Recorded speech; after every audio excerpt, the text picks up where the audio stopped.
দক্ষিণ অঞ্চলে এত বড় অনুষ্ঠান আমার জানা মতো হয় নাই। এটা এত জাঁকজমকপূর্ণ একটা অনুষ্ঠান, এবং এই অনুষ্ঠান স্বাভাবিকভাবে এককভাবে শুধু কলেজ কর্তৃপক্ষ বা ম্যানেজিং কমিটির পক্ষে সম্ভব না। এটা সম্ভব হয়েছে যে আজ থেকে 2 বছর আগে যারা প্রাক্তন ছাত্ররাই কিন্তু এই স্বপ্নটা দেখেছিল। কলেজের শিক্ষার্থীবৃন্দ এবং ম্যানেজিং কমিটি সম্মিলিত প্রচেষ্টার ফলে এই অনুষ্ঠানটায় আমরা বাস্তবায়ন করতে পারছি। তার সাথে কিন্তু এলাকাবাসীরও একটা বিরাট সহযোগিতা রয়েছে। আর আইন শৃঙ্খলার ব্যাপারে আমরা স্বাভাবিকভাবে এই অনুষ্ঠানটি, যেহেতু জাতীয় বিশ্ববিদ্যালয়ের মাননীয় ভাইস চ্যান্সেলর সাহেব আসছেন, তিনি আমাদেরই কৃতি সন্তান, আমাদের এই বিভাগের কৃতি সন্তান ডক্টর আমানুল্লাহ সাহেব।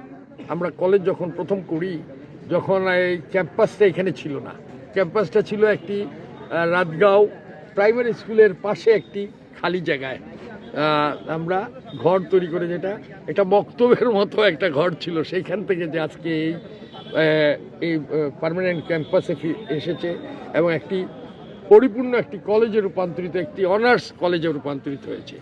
এটা শুধুমাত্র কলেজ কর্তৃপক্ষ পক্ষেই সম্ভব হয় না, এটা এলাকাবাসীর সমস্ত, এই যে দক্ষিণাঞ্চলের প্রত্যেকটি এলাকা প্রত্যেকেরই সহযোগিতার কারণে হয়েছে। এবং অতীতে যারা এই ম্যানেজিং কমিটির সাথে জড়িত ছিলেন, যেই থাকুক, তাদের সকলের অবদান এই কলেজে আছে, এটা আমাকে স্বীকার করতে হবে।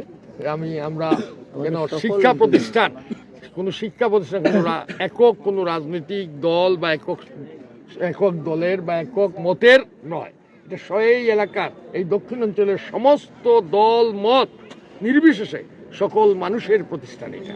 তাই আগামী দিনের প্রতিষ্ঠা যে 25 বছর পূর্তি যে অনুষ্ঠান হতে যাচ্ছে, এটা আমাদের এলাকায় কিন্তু নতুন একটি, আমরা আশা রাখি যে আগামীকালকের এই অনুষ্ঠান সফল হবে। ইতিমধ্যে আমরা দেখছি যে বিশেষ করে প্রাক্তন এবং বর্তমান ছাত্রছাত্রীদের মধ্যে যে আগ্রহ, যে উৎসাহ, তাদের সেই আগ্রহ উৎসাহ কারণেই আমরা এই অনুষ্ঠানটি সফল অনুষ্ঠানে পরিণত করব। এবং আশা রাখব যে আমরা এই যে স্বপ্ন নিয়ে 98 সালে এই প্রতিষ্ঠা করা হয়েছিল, আগামী দিনে এই জেলার মধ্যে অন্যতম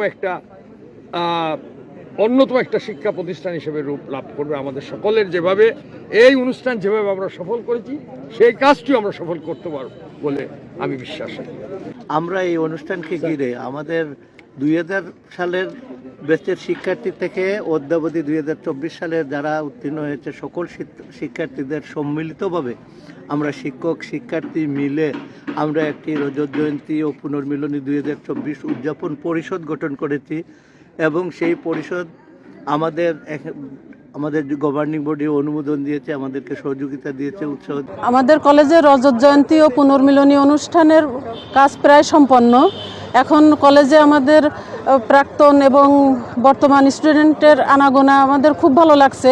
বিশেষ করে প্রাক্তন স্টুডেন্ট যারা আসছে তাদের দেখে খুবই ভালো লাগছে যে আজ কতদিন পরে তারা আসছে। তারা এখন বিভিন্ন পেশায় বিভিন্ন জায়গায় নিয়োজিত আছে।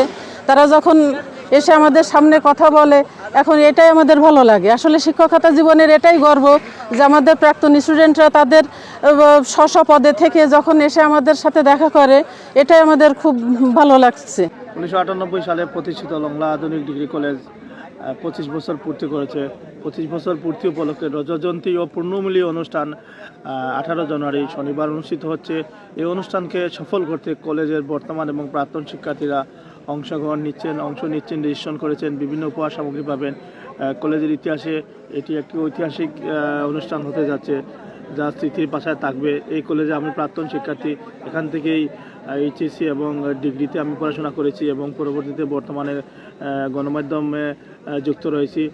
এই অনুষ্ঠানটি আমাদের সহপাঠীদের সাথে একটি মিলন মেলা হবে এবং কলেজের শিক্ষক এবং প্রাক্তন শিক্ষার্থীরা এখানে অনুষ্ঠানে উপস্থিত হবেন। এই এলাকায় দক্ষিণাঞ্চলে লংলার যে ঐতিহ্যবাহী এই অঞ্চলে এই প্রতিষ্ঠানটি একটি আলোর বাতিঘর হিসাবে পরিণত হয়েছে। 18 তারিখ রজত জয়ন্তী অনুষ্ঠান উপলক্ষে আমরা বন্ধুবান্ধব সবাই একসাথে হব, সেটা সত্যি আনন্দের। লংলা আধুনিক ডিগ্রি কলেজ কর্তৃক 25 বছর পূর্তি উপলক্ষে আয়োজিত রজত জয়ন্তী ও পুনর্মিলনী অনুষ্ঠানে। আসলে কলেজটিকে অত্যন্ত সুন্দরভাবে সাজানো হয়েছে। আর আমাদের ব্যাচ 2009 যারা রেজিস্ট্রেশন করেছেন সবাইকে আমি আমন্ত্রণ জানাচ্ছি যাতে আগামীকালকে শুক্রবার বিকালে আনন্দ র্যালি হবে।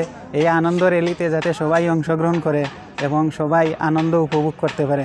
এবং 18 তারিখে অবশ্য আমাদের অত্যন্ত সুন্দর আয়োজন রয়েছে। এই আয়োজনে সব ব্যাচের যারা রেজিস্ট্রেশন করেছেন সবাই অংশগ্রহণ করবেন।